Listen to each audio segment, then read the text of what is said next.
Despite the fact it should be a cinch to promote horror, some studios don't know how, even if the movie they're marketing is really good. So with that in mind then, I'm Ellie with What Culture here with 10 awful trailers for surprisingly good horror movies. Number 10. The Stuff. Because The Stuff centers around killer ice cream, you'd assume it's a tongue-in-cheek horror comedy, and you would be 100% right. Too bad the marketing team didn't know what they were working with, since the trailer advertises The Stuff as a serious horror flick.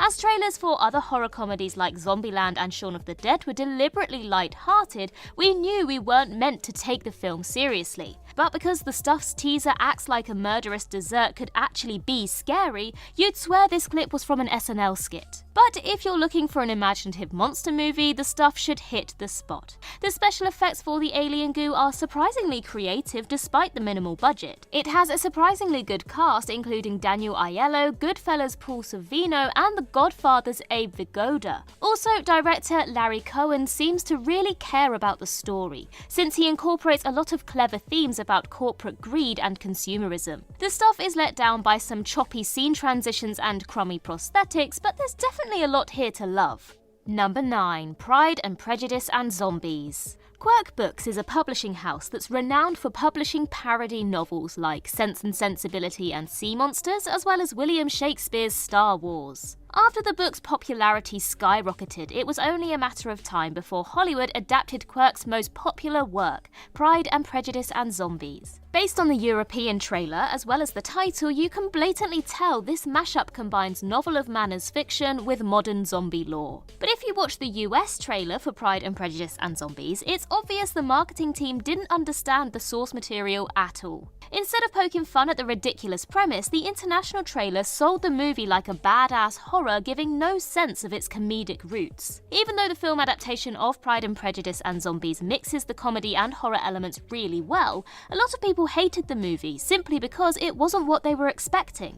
Number 8. House LLC. House LLC centers around a haunted house tour that led to the deaths of 15 people. Several years later, a film crew enter the resort eager to uncover the truth about that night. But as the crew begin exploring, they realize the building isn't as abandoned as they thought. When it comes to any found footage feature, it's important not to imitate the aesthetic of the Blair Witch Project to avoid coming across as a carbon copy. But based on the trailer, it looks like House LLC is trying to replicate the Blair Witch to a T. We get a lot of shaky camera disruptions, and characters aimlessly running around in the dark. Also, a lot of the shots are just a black screen, so we can't tell what's happening. This is a pity, since House LLC is one of the better found footage films. It's tighter and more evenly paced than Blair Witch or Paranormal Activity. Despite the trailer showing a lot of shaky cam, this cheap tactic isn't prevalent in the film itself. The horror is minimalistic but perfectly executed. There are jump scares, but they always feel deserved. The trailer for House LLC may be shoddy, but don't let that deter you. If you're struggling to find a decent found footage feature, this is the one for you.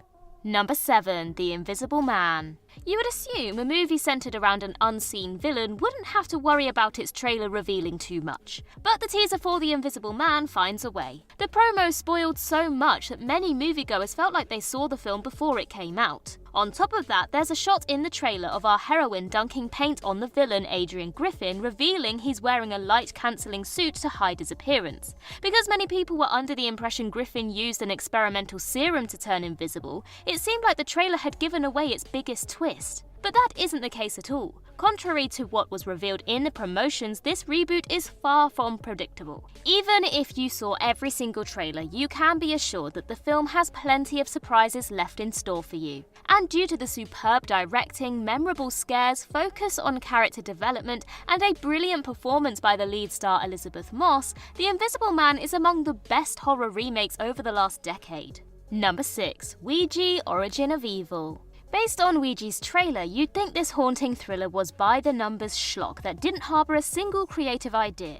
Yeah, pretty much. Ouija was eviscerated by critics due to its reliance on jump scares, trite story, and one-dimensional characters. But since the underwhelming flick earned over 10 times its budget, somehow, a follow-up was inevitable. But based on the trailer for the prequel, it looked like Ouija Origin of Evil was going to be worse. Not only did it manufacture all the same beats from its predecessor's trailer, it also incorporated the creepy kid trope we've seen a million times before. But not only is Origin of Evil way better than the first installment, it's a decent film in its own right. With a pre-famed Mike Flanagan in the director's chair, the horror auteur crafted a nerve-wracking feature that was everything the first Ouija should have been. Even though the scares aren't as common as you'd think, this is because the story focuses more on the characters and their relationships, which makes us care a lot more when things take a spooky turn. The third act may falter a little, but it doesn't change the fact that Origin of Evil is a must-see for horror purists. Number 5. Crimson Peak. Crimson Peak follows a young Victorian author called Edith, who's still reeling from her mother's death when she meets a handsome stranger called Thomas Sharp. After they wed, Edith moves into Thomas's home where he lives with his callous sister Lucille. Although Edith assumes her luck is turning around, an apparition appears warning her that she's in terrible danger. Suspecting the Sharps are not what they seem, Edith prepares to uncover the truth about her husband's family. Based on that synopsis, Crimson Peak sounds like a love letter to Gothic fiction, akin to the work of the Bronte sisters, Mary Shelley and Charles Dickens. But you would never think that if you watched the trailer. Because the trailer opens with the Universal and Legendary logo dripping in blood, you'd safely assume Crimson Peak was a conventional horror. Before we see a single frame of the movie, the trailer has already misled us. Because the promotions were filled with jump scares, viewers were expecting a paranormal horror flick, not a cautionary folk tale. Even though Crimson Peak is among Guillermo del Toro's finest work, the advertisements mishandled what story the director was trying to tell. Number 4. Idle Hands. In Idle Hands, Anton wakes up one day to discover his right hand has developed murderous tendencies. Although that's a scary premise and is based on a very real disorder, the trailer makes Idle Hands look like a brainless spoof. Based on the promotions alone, you won't be surprised to learn the movie was destroyed by critics and failed to recoup 1/5 of its budget. But over the years, Idle Hands is now viewed as a misunderstood cult classic. Yes, it is a stoner comedy, but it's definitely not dumb. The script is tight, every actor's delivery is top-notch, and the kills are creatively violent. The story may be stupid, but that makes it more shocking when you see someone having their scalp peeled off or a needle rammed into a person's ear. Also, Anton's hand does something that makes it far more dangerous halfway through the movie that isn't hinted at in the trailer. So if you thought the trailers gave away too much, think again. Number 3. Nope. Nope centers around a horse rancher called OJ who discovers his town is being preyed upon by an ominous force from the sky. The initial teaser for Nope couldn't have been more perfect since it fills the viewer with dread and curiosity without telling you anything. Although moviegoers suspected the unrevealed threat was a UFO, nothing was officially confirmed. But it looked like the second trailer just couldn't help giving the game away. Not only did it seem to reveal way too much, the last shot is of a gigantic flying saucer.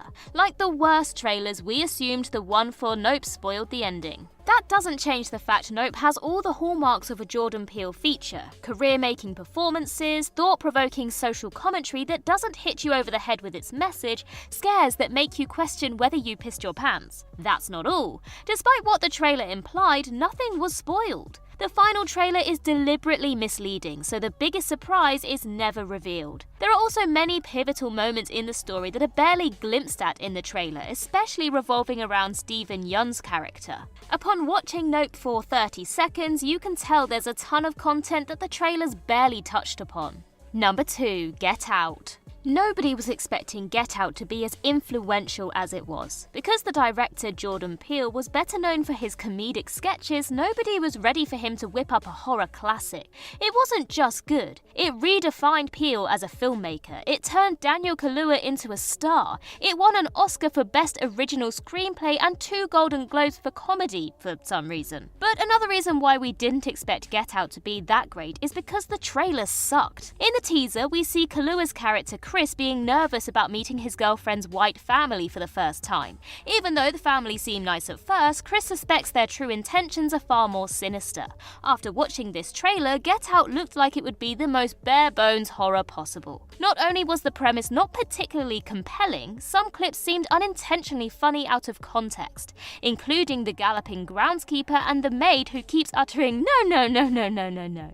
In a way, the bad trailer worked in the movie's favour since audiences were expecting a cheesy B-movie and instead got one of the scariest and refreshing horrors of the decade. Number 1. Hereditary. To paraphrase Morpheus from The Matrix, nobody can tell you what Hereditary is about. You have to see it for yourself. All jokes aside, it's really difficult to explain the plot of Ari Aster's magnum opus. Not even the trailer could do it justice. To understand the issue with explaining the plot, let's break down the trailer. It opens with Annie grieving for the recent loss of her mother. Annie tries to move on but becomes concerned when her daughter becomes distant and starts lopping off pigeon heads. After we see Annie's son smacking his face into a desk, a person bursting into flames, and a blue energy wave enveloping a hallway while a clucking sound repeatedly plays in the background, you probably thought, what the hell is going on? If you found the trailer deeply confusing, please do not let that scare you off. Hereditary is provocative, original and harrowing.